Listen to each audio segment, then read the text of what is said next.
child. Uh-huh. His body is in the car. I strangled. Wait, you have a body in the car right now? Yes. Okay. This is 53-year-old Indian immigrant Shankar Nagappa, a man calmly driving through California with his son's rotting body in the back of his car. What detectives don't yet know is that this drive only began after he had already killed the rest of his family over the span of 6 days. How did you kill I hanged them. You hanged them. Okay, how were you able to hang them? The fan, with a rope. What seemed like confusion or even an episode of hallucination slowly turns into the confession of a man who carried out one of the most gruesome, cold, and calculated crimes the detectives would ever come across. In early October 2019, something began unfolding behind the closed doors of a quiet apartment in Roseville, California. Over the course of several days, Shankar murdered his wife and 2 of his children, one by one, each death happening in silence, unnoticed by the outside world. What makes those days especially disturbing is that life inside the apartment did not appear to stop. The home remained closed, the neighborhood unaware, while his eldest son was still alive inside, moving through the same space without knowing what had already happened. Nearly a week later, on October 13, 2019, the final chapter moved far beyond that apartment. Shankar took his eldest son on a long drive north toward the small town of Mount Shasta. From their apartment in Roseville, he drove approximately 277 miles, a journey lasting nearly 4 hours and 20 minutes, traveling deep into the rural stretches of Siskiyou County, California. Somewhere along that remote route, far from witnesses or help, the last life was also taken. After killing his eldest son in a rural area of Siskiyou County, Shankar did not stop or flee. Instead, he continued driving another 40 miles to Mount Shasta. There, he walked into the police station to confess. This is not someone running from the law. This is someone walking straight into it. What happened inside the confession room led investigators to ask whether this was guilt or a carefully calculated act. Okay, let's just start from the beginning. Okay, so who are you? My name is Shankar Hangud. S-H. Do you have any ID on you? It's in the car. What's in the car? Okay, how do you spell your name? S-H-A-N-K-A-R. K-A-R, okay. Last name H-A-N-G-U-D. Okay, so you said that I am surrendering for the murder of my wife and 3 children.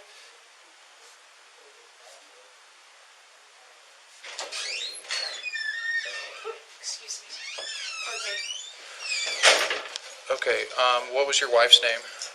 Jyoti. J-Y-O-T-H-I. Okay, and you said your 3 kids? Yes. Okay, so the 3 children, what were your 3 children's names? Sure. The first one is Varun, V-A-R-U-N. V-A-R-U-N, okay. Did this happen in Roseville, sir? Yes. Roseville, California. All right. And when did this happen? 7th, 8th, and 9th 7th, 8th, and 9th of this month? of this month. Okay, sir. Thank Okay, you. how did you kill I hanged them. You hanged them. Okay, how were you able to hang them? The fan, with a rope. And the 4th person, which is my 3rd child, Uh-huh. his body is in the car. I strangled. Wait, you have a body in the car right now? Yes. Okay. Alright, no, hold on. We'll, The car is parked right next to the fire station. okay. Is there any weapons that I should be concerned about? Do you have any weapons on you? There are 2 knives. I thought of killing myself, then I said, no, that is wrong. I should not. Okay, well, turn yourself in to What I justice. did to them, I should suffer. Okay. Do you mind if I pat you down real quick? Make sure you don't have any Please do. weapons? Okay. Sure, Why don't you turn around for me real quick, okay? not a problem. Alright. If I didn't have intentions, I would not have come here. Okay, no, that's fine. Alright, so why don't you show me where the car's at, okay? I have a gas lighter, a lighter, some money. No, that's fine. Why don't you show me where the car's at? Sure, Okay. let's walk down. Shall I leave it here? Hey, Sarge! He's got an 1144 allegedly in a vehicle out here down the street. He's got an 1144 in a car down the street. Okay. I'm going to have you turn around for me, okay? Yeah, all right. So I'm just detaining you right now. I'm going to go take a look at your car. So where was your car parked at? Just next to the gas station. Next- It's a red Mazda. You can't. Red Mazda. Next to the gas station. Sorry, not gas station. Fire station. Okay. I got keys, Sarge. You need the keys, pop the trunk? He's giving us permission. It's not in the trunk. It's in the car. In the car. You're just sitting in the car? Yeah. Male, boy, 20 years old. Okay. Why don't we walk in here, okay? Hey, Judd, can you grab his change there for me? Thank you. All right. I'm going to see here. Actually, we'll walk you over this way, okay? All right. We're going to go take a right here, okay? Hey, Judd, no more questions on him. Can I get some water, please? Oh, yeah, we'll get you some water. Here, why don't you take a seat here, okay? Sure. All right. Judd, you want me to just Mirandize? Nope. Nope. Nope. All right. Just take a seat for me, okay? You sit down. Okay. Yep.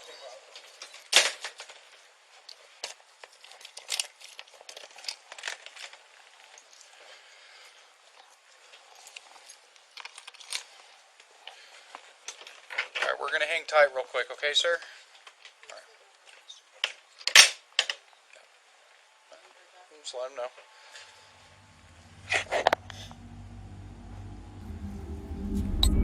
The confession itself was no longer in doubt.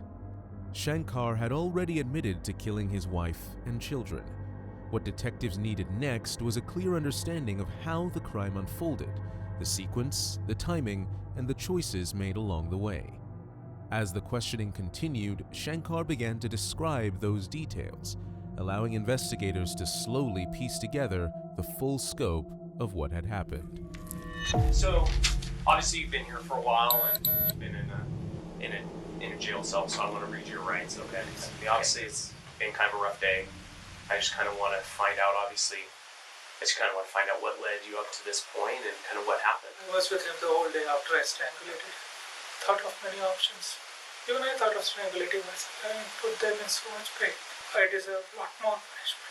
And that's when you decided to come in here? Yes. I had driven by this place. I'd gone to the park there with my son yesterday to get some water. So I had seen the police strangle my son. I said, my car did not have gas to drive the roads. And I did not have money. All I had was $4.25. I don't want death penalty. No, that is easy. Yeah. It sounds like you feel bad for... I feel miserable for putting them through it. But I deserve the worst. Strangulating myself is easy. No, I don't deserve easy. Yeah. I want my brother to come and take the bodies and cremate them. But I don't want to meet anybody. No visitors, no lawyers. I want punishment. I don't want to meet my brother. You don't want to meet your brother? I don't want to meet anybody. I let him come, take the bodies and cremate them. As the interview continued, Shankar spoke calmly about the days leading up to the murders. He described a life he felt was unraveling, marked by pressure, frustration, and a growing sense of loss of control. His voice remained steady, almost detached. Before describing what he had done, he made a strange request, as if he wanted the truth to disappear just as quietly as they had. Most telling was how he spoke about his own death. When he had the chance to die, he stopped. He decided it was too easy and allowed himself time to reconsider. That moment of hesitation wasn't about guilt. It was about control. He wanted to choose when it ended, not just for himself, but for everyone around him. His wife and children were never given that choice. Psychologically, the contrast is stark. He preserved agency and restraint for himself, while denying both entirely from them. So what I want to do is kind of go back. I want to go through kind of a timeline just a little slower. 10 number of times you can do it. I'll try to remember it as much as possible. Don't ask me dates, because after this 9th, I lost track of date. I don't know what today is. I think today is 13th or maybe the 14th. I'm not sure. It's the 14th day. So you mentioned you discussed this on the 3rd, you thought, with your family. I informed my kids on the 29th. Okay. The 29th that you were planning on. On 29th, I said, you know what? I do not have not found a job. My plan is to end our lives. So I gave them an option to brood it over, whether they want to die with us or whether they want to live by themselves. My daughter wanted to, but I knew she didn't stand a chance. Your daughter was. My daughter and my youngest son were apprehensive because they were full of life. Yeah. She was working in Gap Kids. She was studying in Wood Creek Elementary. Not elementary, Wood Creek High. She was getting A's. All A's this year. Don't be nice to me. I'm not a nice guy. A horrible person. So they were thinking they can live by themselves. I told them, you guys don't stand a chance. By the 10th of the month, I'll be kicked out of this apartment. It's not a nice time of the year to be on the streets begging for food. You mentioned that your two youngest were apprehensive about it. Yes. How did your oldest feel about that? My oldest was thinking. He didn't talk to us. He tried to do research. He told me that day before yesterday. He did research on Craigslist saying that how much does it cost for him to live by himself? How much does it cost for him to pay for insurance for his car? How was he doing research? Was that, what? With a laptop. He has got a laptop for his phone. Where is that? It's at home. At home. At home. Have you gone home? Yeah. Have you not seen the laptop? Well, we've been driving, so I haven't been there. I know some other officers are there. Let me tell you. The master bedroom is where my wife used to sleep. The barricade part was still there. If you have to remove the body, you have to take the barricade away. Why did she have it barricaded? She was in pain, so we would hardly talk. She would hardly come downstairs. Probably about a month and a half ago, she stopped eating. And whenever she felt hungry, she used to ask my daughter to. So my interaction with my wife was almost negligible. In the other bedroom, I used to sleep with my little son. And downstairs on the sofa, my daughter and my son used to sleep. It was not the best of arrangements. I told my wife, now once again, in that other bedroom, figure out how much does it cost. If I had to just get a room as a Cadillac dealership or some dealership he was working in, while he was studying in. Oh, he was trying to get in? No, he already got he did get it. If you check his phone, you will see the messages. So he said, Dad, with what I'm working, he was I will not be able to. But the other two little ones, they did not know. And my little one, he didn't have a clue that he was in 8th grade and never came home and studied at home. He said, no, Dad, I can survive. I'm good at studies, Dad. I want to finish it. They all agreed. My two kids convinced my little one. When the detectives asked him to go back further, Shankar began describing the atmosphere inside the apartment. He spoke about the isolation within the home, strained relationships, and a family no longer functioning together. He explained where each person slept and how daily routines had changed. These details seemed ordinary at first, but together they revealed a household marked by separation and emotional distance long before the violence began. What this reveals is not chaos, but disengagement. His recollection lacks emotion and focuses on logistics, suggesting a mindset already pulling away from the people around him. Psychologically, this kind of detachment often precedes violence, as emotional bonds are replaced with distance and justification. Who would answer that phone? It would either be my sister or my sister-in-law. I think you said it wasn't until the 6th that your wife really started talking to you? Second that she was not talking to me, but she was still she had a lot of animosity and anger. We had a lot of misunderstanding. Why was she angry at you? Basically, it all started off way back in 2012. It is when my depression started off and their non-acceptance of my wife. She did not like the way they treated her. And that anger, by that time I had already left all my relationships. I stopped talking to my mother at that point. But she did not like it. She said, "You're like your brother when you do this. You're like your sister-in-law when you do this." So I stopped everything. Talking to people, making friends, listening to me. I said, if I make my wife happy, but that anger turned around on me and she started yelling and screaming at me. She was angry. That kind of, when I was depressed, I didn't know what I did. So she felt that I was trying to listen to my family. I tried to patch up over the period of time, so we had our ups and downs. So you were arguing a lot from 2011 on to. No, our argument started from the second day of our marriage, not something new. But I tried my level best to improve it. She thought of her way of improving it. I thought my way was better. So here we are. She's dead. I'm alive. She's dead in what? I'm alive.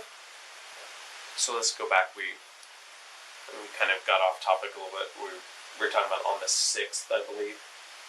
It was finally decided that you were going to kill her. I'm going to help her in her hanging Help. process. Okay. She wanted to do it. Okay. Yes, me killing her. That's the right term. And how did that happen? I think you mentioned she tied the noose or the rope. See, what happened was, on 6th, we all had nice dinner and went to bed. And then it was just a nice dinner at home. No, Or you usually go out I went out and bought food in Roseville. in Roseville. So you just brought it home, But and then you had a nice dinner. yes. You and your wife and your 3 kids were all there. And what was the topic of conversation for dinner? My daughter was on Instagram. My son on the eldest one on saying, "Dad, now that I'm going to die, I have been saving money. I want to buy that and play that game and win that game," is what he said. He bought it. I did not. Okay, your son. Your oldest son, Bob. My oldest son bought it. And they were playing the game.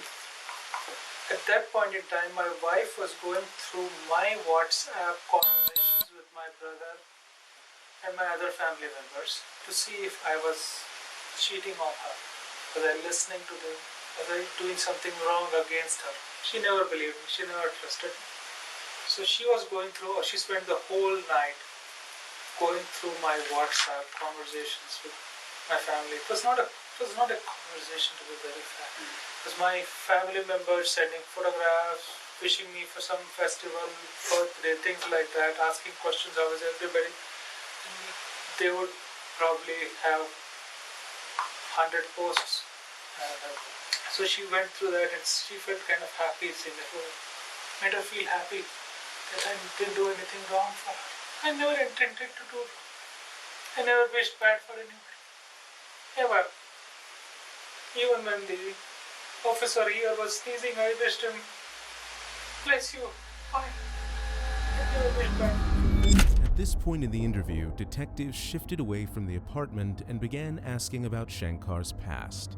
They were no longer focused on where events happened, but on how they began.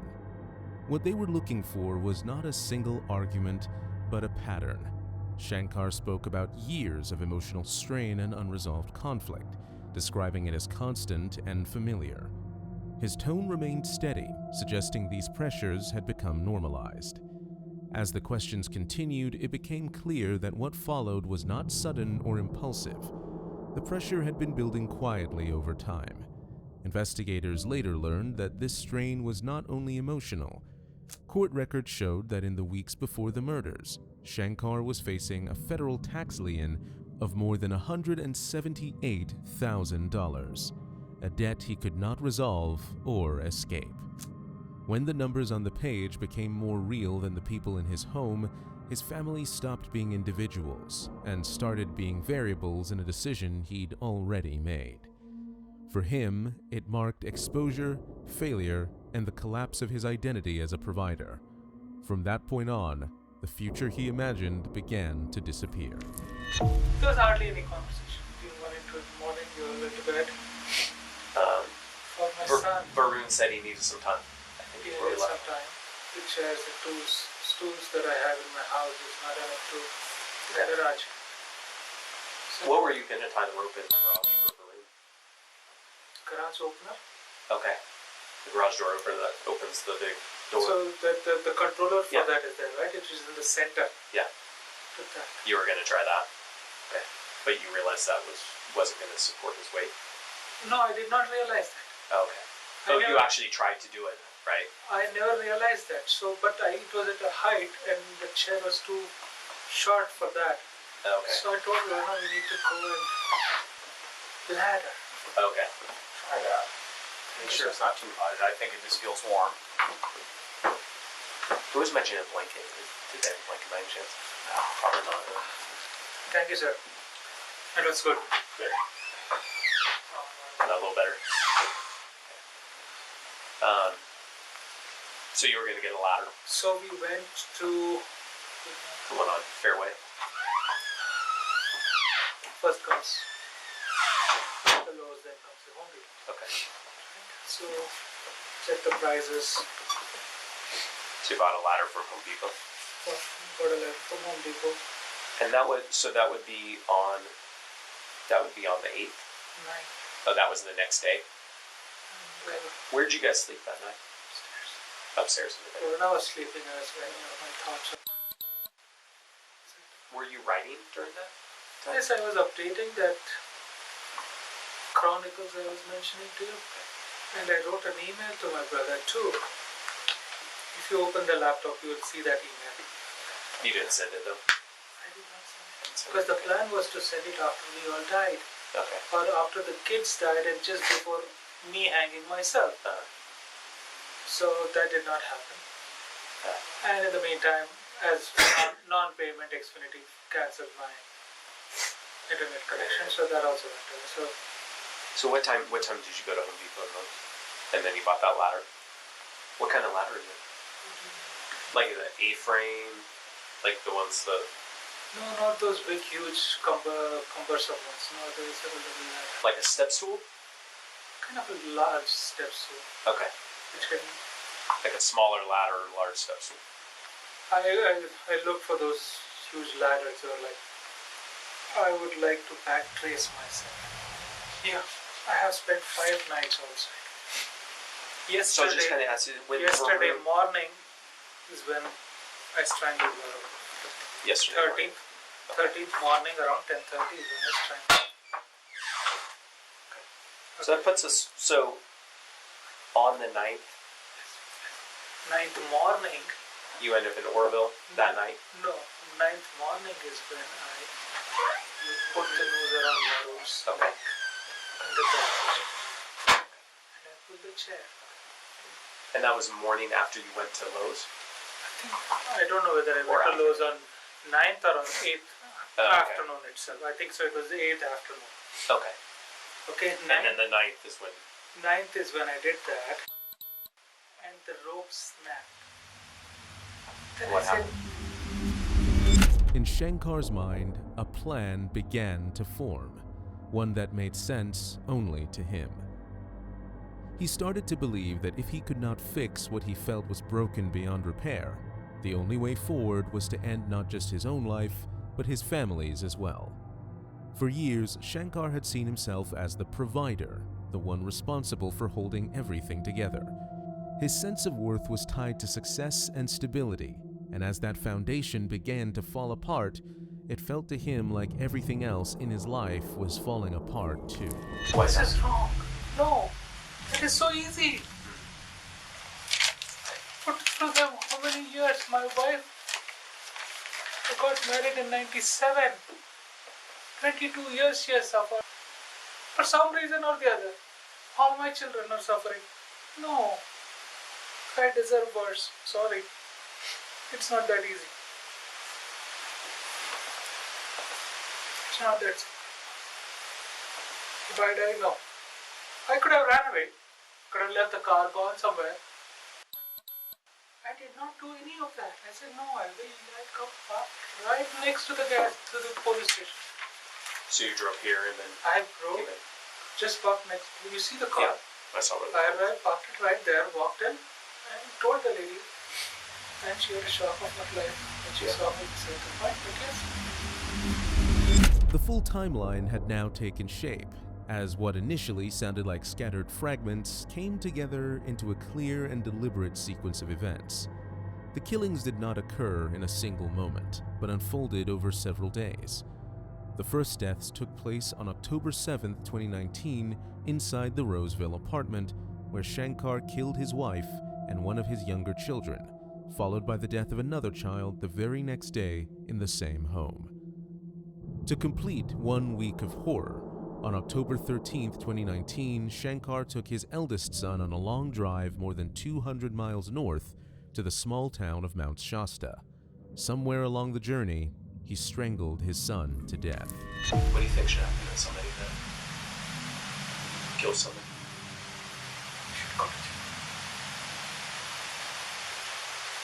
We should be in jail. We should not get it. That is easy. I could have strangled myself. That is the equivalent of that.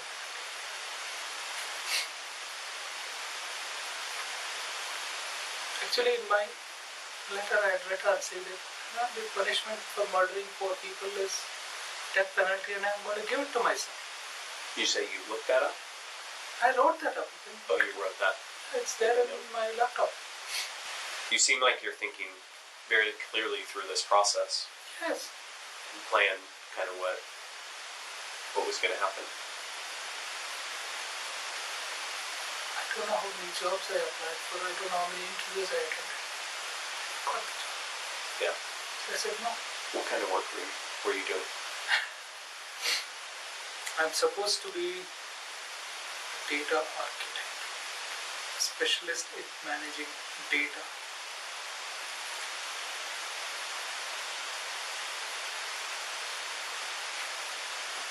Let's not go by positions. What's that? Let's not go by positions, I said. I'm sorry. Have you ever been diagnosed with any mental health problems? As the detectives listened, one thing became painfully clear. This wasn't confusion or a breakdown.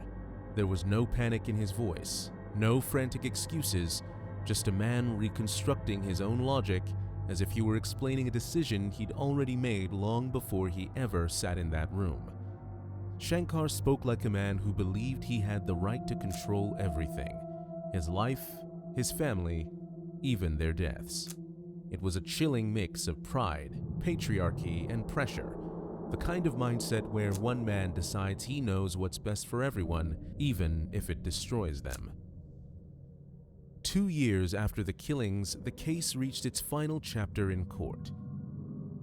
In September 2021, Shankar Nagappa Hangud pleaded guilty to 3 counts of first-degree murder for the deaths of his children, along with an additional charge relating to his wife's death.